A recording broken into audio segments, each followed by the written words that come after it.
You think you understand power. You think influence comes from kindness, fairness, or being liked. That illusion is why most leaders fall.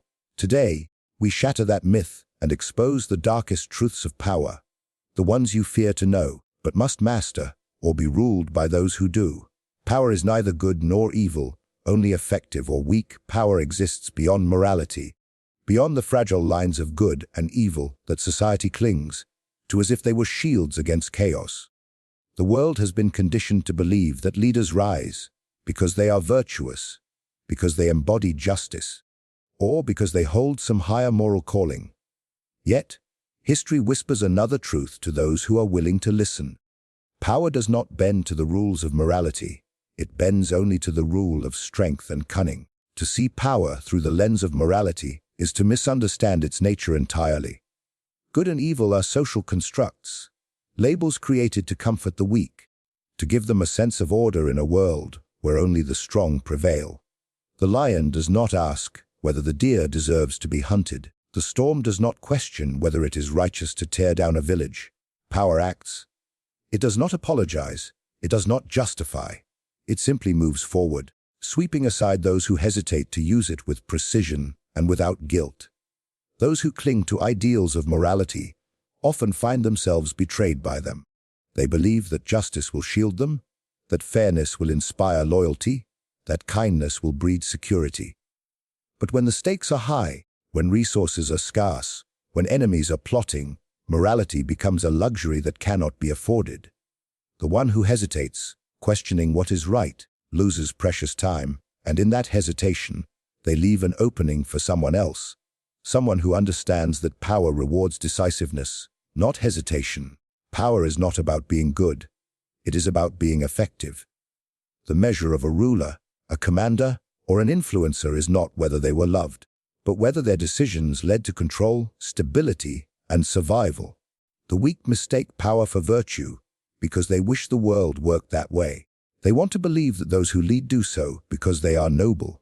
But nobility alone has never won wars, toppled empires, or secured thrones. What wins is the ability to act with precision, to remove threats before they rise, and to seize opportunities before others even recognize them. This does not mean cruelty for its own sake. Reckless brutality destroys as quickly as blind mercy. The key is to see beyond the false binary of good versus evil, and to embrace a higher truth. Actions are only judged by whether they achieve their purpose. If they strengthen your position, they were right. If they weaken it, they were wrong. It is not the moral weight of a choice that determines its value. It is the result. Society will always try to dress power in moral clothing.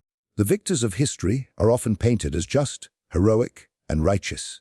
Their deeds, no matter how ruthless, are rewritten as necessary steps toward progress. Yet, strip away the illusion, and you will find that their true greatness came from a willingness to do what others would not. They understood that morality is often a story told after victory, not a compass that guides it. Power also thrives on perception, and morality becomes a useful tool only when it serves that perception. Appear virtuous if it strengthens your grip. Appear merciful if it buys loyalty. Appear righteous if it distracts from the blood on your hands. But never believe that these appearances make you good.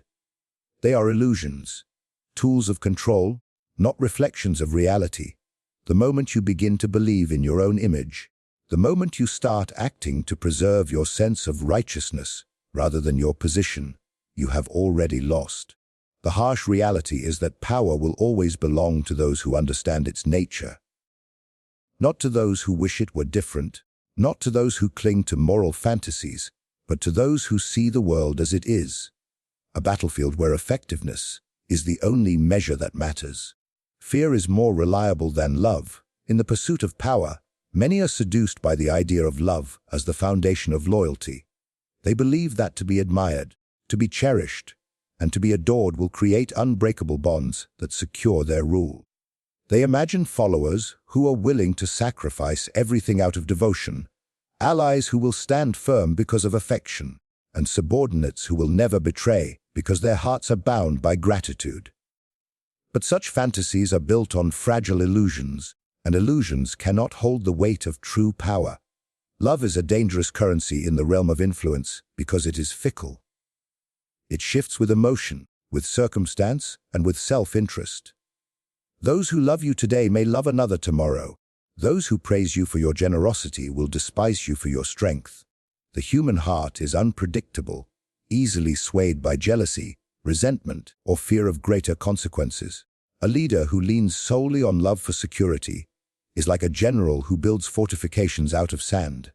Impressive in appearance, but destined to collapse when pressure mounts. Fear, however, is steadfast. Fear does not waver with changing moods or shifting loyalties. It is a constant reminder of consequences, a silent shadow that follows every thought of defiance. Where love may inspire obedience out of admiration, fear ensures compliance out of survival. A man may betray one he loves if tempted by gain or driven by envy, but he will think long and hard before crossing someone he fears, knowing the cost may be far greater than the reward.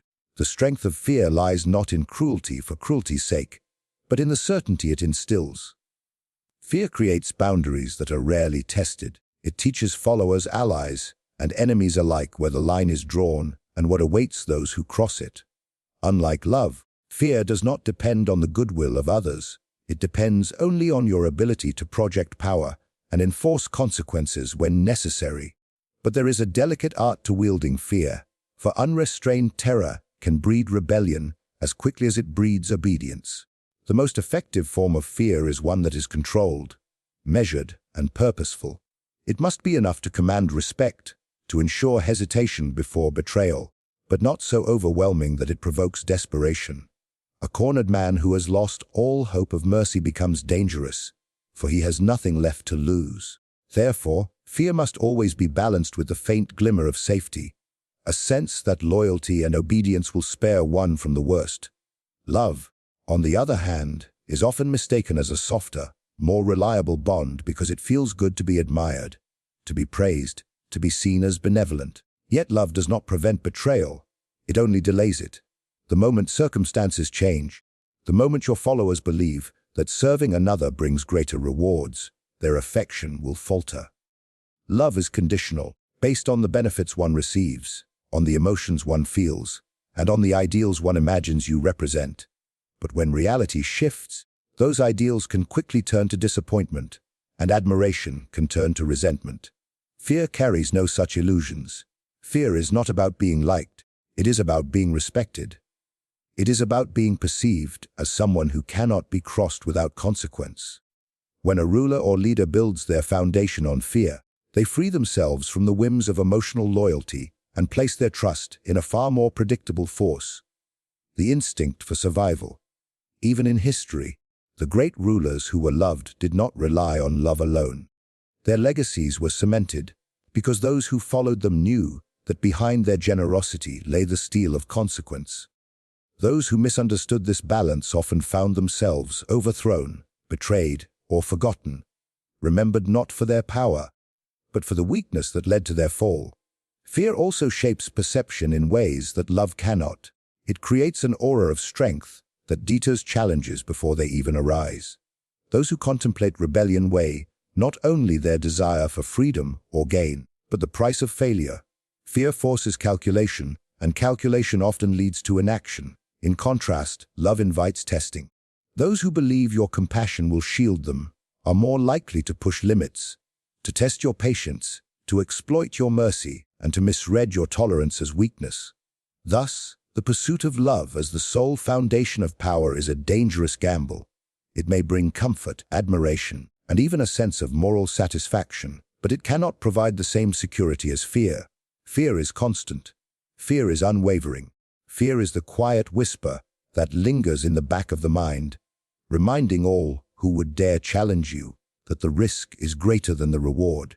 Control perception, not reality. Reality is often harsh, unpredictable, and difficult to bend to one's will. It demands resources, planning, and sometimes luck to shape the physical and political world to fit a ruler's design. Yet there exists a far easier, more efficient path to power, the control of perception. People rarely act on reality itself, they act on what they believe reality to be. Influence the belief, and you influence their decisions, their loyalty, and their fears. regardless of what is actually true. Perception is the true battlefield where power is won or lost. Those who understand this principle can rule without having to constantly enforce their will through force. A leader who shapes the image others hold of them controls not just their actions but their thoughts. They can inspire loyalty without generosity, obedience without force, and admiration without merit. So long as they control the narrative through which they are seen, the masses crave simplicity and clarity, not complexity and truth. Truth is heavy. It requires effort to understand, to process, and to accept. Most people are unwilling to carry that burden. They will readily embrace appearances that confirm what they wish to believe. Whether about a leader, an event, or a cause, this is why perception matters more than reality, because perception requires no proof, only belief, and belief, once seeded, can become stronger than fact. To control perception, one must master the art of appearances. A ruler must project confidence, even when uncertainty gnaws at their plans. They must exude strength, even when their position wavers. They must seem fair, even when their actions are ruthless.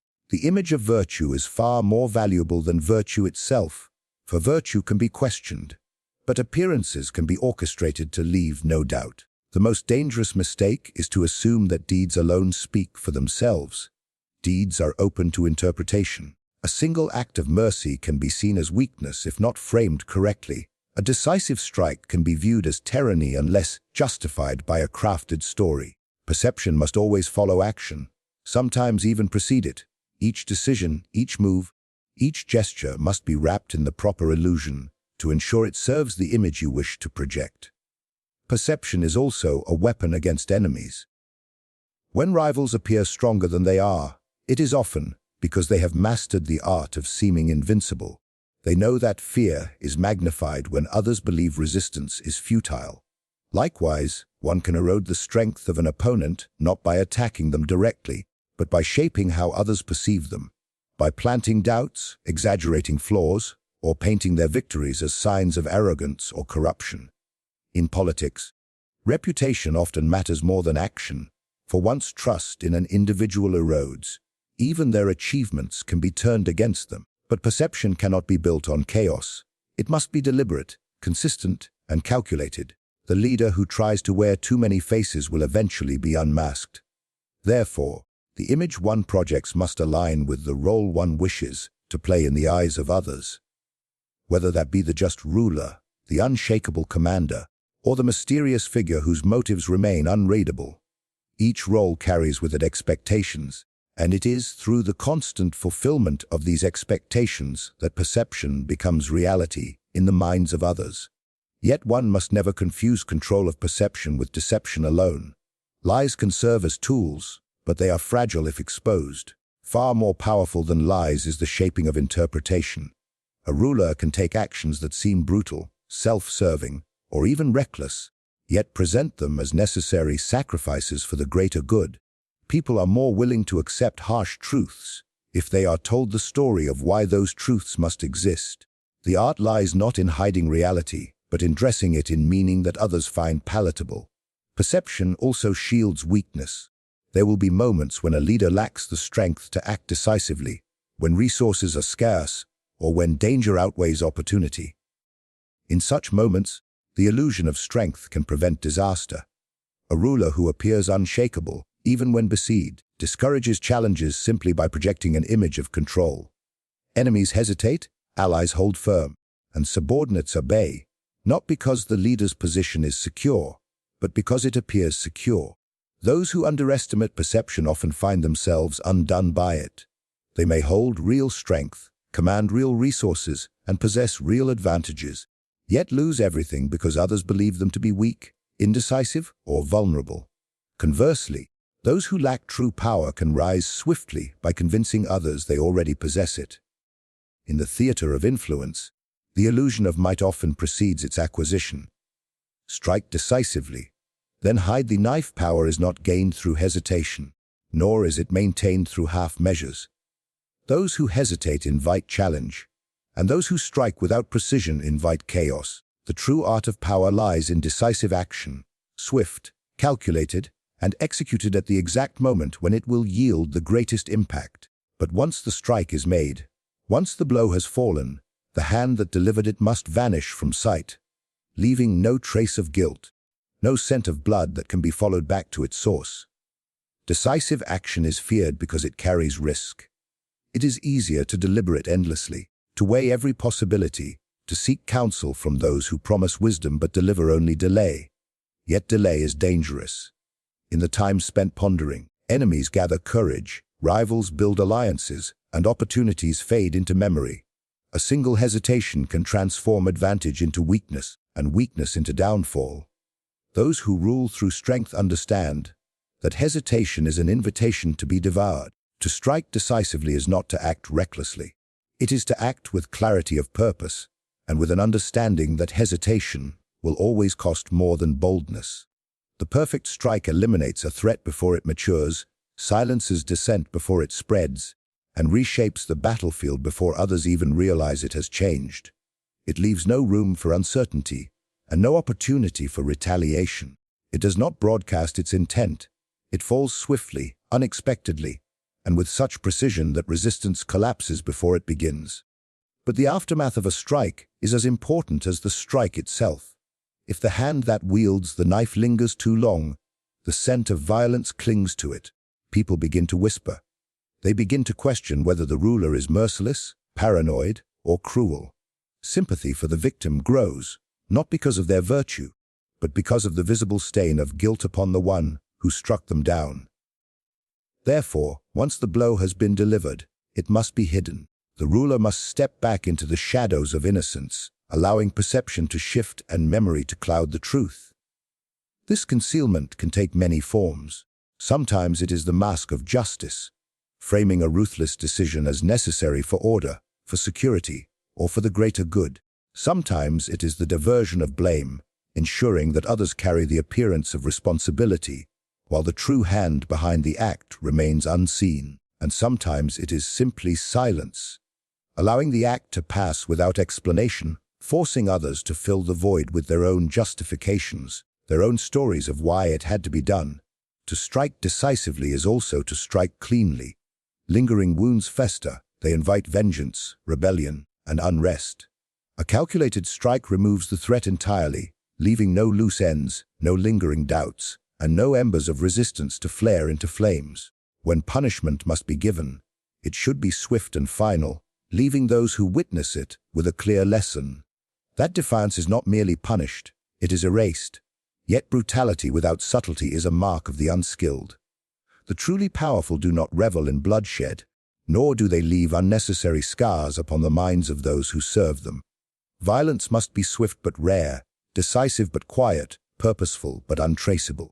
When the knife has done its work, it must vanish, and with it the memory of who held it. Those who survive must believe in the illusion of stability, not live in fear of endless slaughter.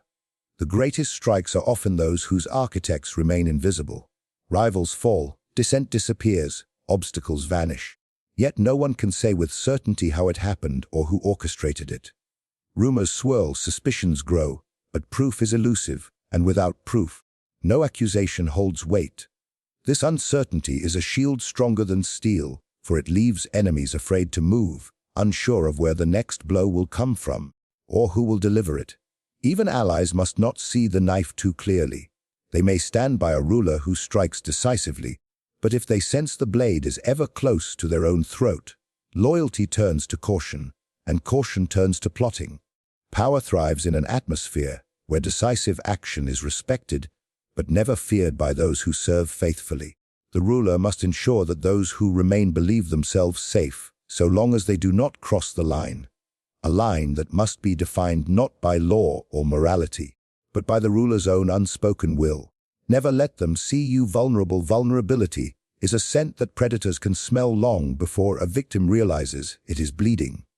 In the world of power, to display weakness is to invite challenge, betrayal, or rebellion. Those who hold influence may believe they can earn sympathy through openness or loyalty through confession. But in reality, every sign of doubt, fear, or hesitation becomes an opening for others to exploit. Once exposed, vulnerability spreads like cracks in stone. and soon the weight of power itself causes collapse. To rule, command, or lead is to stand upon a stage where every gesture, every word, every pause is studied for meaning. Subordinates, allies, and rivals alike search for signs.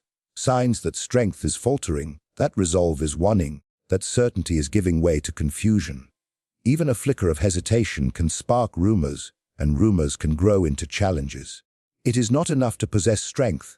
One must display it at all times, even when uncertainty gnaws beneath the surface. This does not mean invulnerability exists. Every leader, no matter how formidable, carries doubts, fears, and insecurities.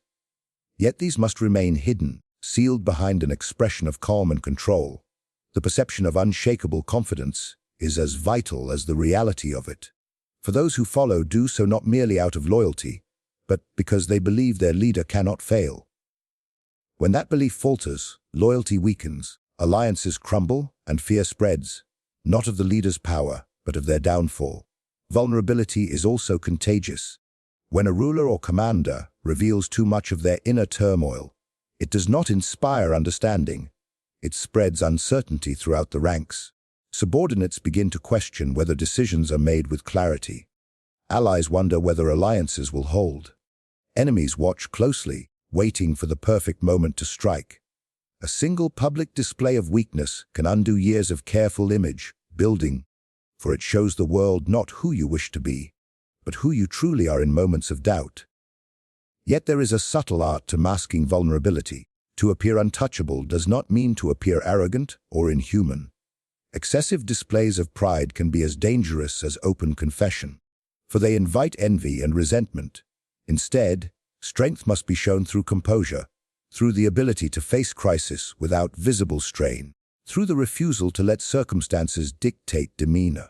Calm in the midst of chaos inspires confidence far more effectively than boastful proclamations of power. This principle extends beyond demeanor into strategy. A ruler must ensure that even moments of retreat, compromise, or hesitation appear deliberate. When forced to concede ground, they must frame it as part of a larger plan. When a decision proves costly, they must present it as a necessary sacrifice for future gain. The truth, that all leaders face failure, matters less than the ability to make failure appear intentional, or at least temporary. Enemies are drawn to weakness like wolves to the scent of blood. When vulnerability is exposed, they do not hesitate to exploit it. And once they have done so, the damage is rarely confined to a single blow. The first attack invites more, for power is not lost all at once, but chipped away piece by piece as others sense opportunity. By the time the leader recognizes how far their authority has eroded, it is often too late to restore it. Even allies are not immune to this instinct. Those who seem loyal often remain, so only as long as strength promises rewards. But should they detect vulnerability, they may begin to reconsider their allegiance, weighing whether their future is safer in the hands of another. Loyalty built on strength endures. Loyalty built on affection or obligation falters the moment it senses weakness. Therefore, the image of invulnerability must be cultivated with care.